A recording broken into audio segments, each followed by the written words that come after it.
Hello বন্ধুরা, আসসালামু আলাইকুম। আজকে ভয়েস ভিডিও নিয়ে চলে আসলাম আপনাদের মাঝে। আজকে আমি ডিজাইন দেখাবো পুঁতি দিয়ে, অসম্ভব সুন্দর একটি ডিজাইন করে দেখাবো আপনাদেরকে আজকে। তো প্রথমে আমি পেস্টিং পেপারটা নিয়ে নিয়েছি। আমার হাতার যে মুহুরিটা আছে ওই মুহুরিটার মাপ অনুযায়ী আমি পেস্টিং পেপারটা চড়াতে নিয়ে নিয়েছি। আর লম্বাতে কতটুকু নিয়েছি আমি দেখাচ্ছি।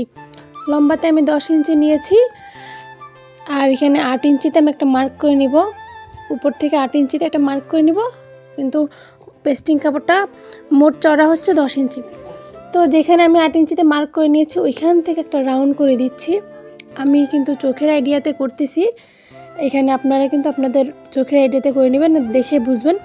উপরে যে শেপটা আছে এই শেপটা একটু বড় হবে, আর নিচের শেপটা একটু ছোট হবে, ঠিক আছে। এটা হচ্ছে উপরটা কিন্তু মোহরির মাপটা, এটা মোহরিটা, আর নিচেরটা হচ্ছে গিয়া আমার যে ডিজাইনটা হবে ডিজাইনের।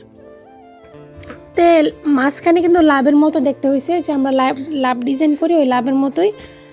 তো আমি একবার সোজা বাংলায় বলে দিলাম আর কি, আর আপনারা দেখে কিন্তু একটু ঠিকঠাক করে বুঝে নেবেন। আমি বলতেছি, বলার পরেও যদি বুঝতে না পারেন তাহলে আপনারা একটু দেখে ভালো করে বুঝে নেবেন। আমি 1 ইঞ্চি পরিমাণ এক্সট্রা পেস্টিং কাপড় নিয়ে মার্ক করে আমি কেটে নিচ্ছি সুন্দর করে।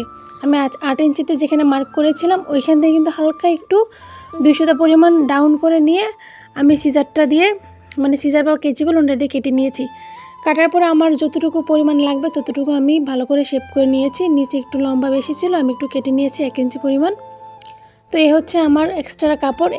এই ফেব্রিকের কাপড়টা দিয়ে কিন্তু আমি হাতাটা ডিজাইন করব। তো আমি এক্সট্রা কাপড় এটার মধ্যে আমি হাতার ডিজাইনটা বসিয়ে নিয়ে আয়রন দিয়ে সুন্দর মতো আয়রন করে নিয়েছি। আয়রন করার পরে ওই কাপড়টা আমি চারপাশে আমি ঘাম বা গ্লু আছে ওইটা দিয়ে আমি কেটে কেটে আমি বসিয়ে নিয়েছি সুন্দর করে। আপনারা চাইলে সেলাই করে দিতে পারেন। আমার এখানে কিন্তু বোঝাই যাচ্ছে যে আমি ঘাম দিয়ে বসিয়ে নিয়েছি, কাপড়ের যে ঘামগুলো আছে ওগুলো দিয়ে। এখন আমি আমার হাতার কাপড়টা কিন্তু সোজা পাটে রেখেছি। সোজা পাটে রেখে আর যে বক্রম দিয়ে যে ডিজাইনটা করেছি এটা কিন্তু আমি দেখতে পাচ্ছেন, বক্রমটা যেহেতু উপরে আছে তার বক্রমটা হচ্ছে উল্টো পাশে। এখন আমি মাঝখান বরাবর একটা সেলাই করে নিয়েছি যাতে আমার হাতার ডিজাইনটা সরে না যায়। তারপর আমি সাইড দিয়ে একেবারে বক্রমের সাইড দিয়ে আমি সেলাই করে নিচ্ছি।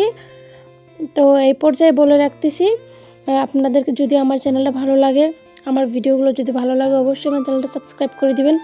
আপনারা যারা ভিডিও দেখেন তাদের উদ্দেশ্যে বলতেছি, আপনারা অনেকেই ভিডিও দেখেন কিন্তু একটা লাইক দেন না।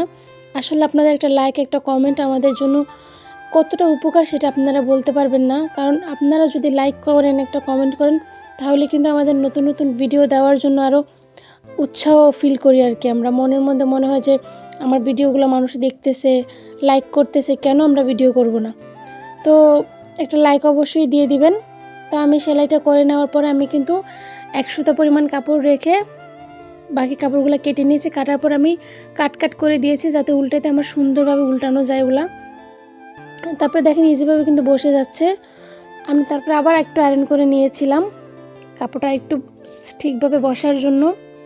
এই দেখুন পিছন সাইডটা কীরকমের হয়েছে, পিছন সাইডটা এরকম রয়েছে। এখানে কিন্তু আমি সেলাই করবো না মেশিনে, এখানে আমি হাঁটতে যে সুই সুতা আছে ওগুলা দিয়ে আমি সেলাই করবো। আপনারা যেমন গলার মধ্যে ডিজাইন করার পরে যে হাতে সুই সুতো দিয়ে সেলাই করেন, সেম এখানে ওরকম করে সেলাই করে দিবেন।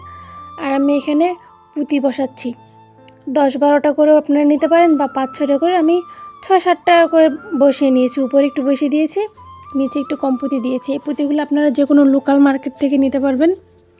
এখন আমি হাতের ফিটিংয়ের মাপটা দিয়ে আমি সেলাই করে নিচ্ছি। আমি কিন্তু এটা পরেও দেখাবো। দেখেন এখানে কতটা সুন্দর হয়েছে হাতার ডিজাইনটা। আপনারা কিন্তু অবশ্যই একবার ট্রাই করবেন। আর আজকের ভিডিওটা কেমন লাগলো অবশ্যই কিন্তু জানাবেন। দেখুন পরার পর কতটা সুন্দর লাগতেছে। আমি পরে যেহেতু দেখাচ্ছি, আমার কাছে তো সুন্দর লাগতেছে, আপনাদের কাছে কেমন লাগছে সেটা আমাকে কমেন্ট বক্সে জানাবেন। দেখা হচ্ছে নতুন কোনো ভিডিওতে। আজকের জন্য আল্লাহ হাফেজ।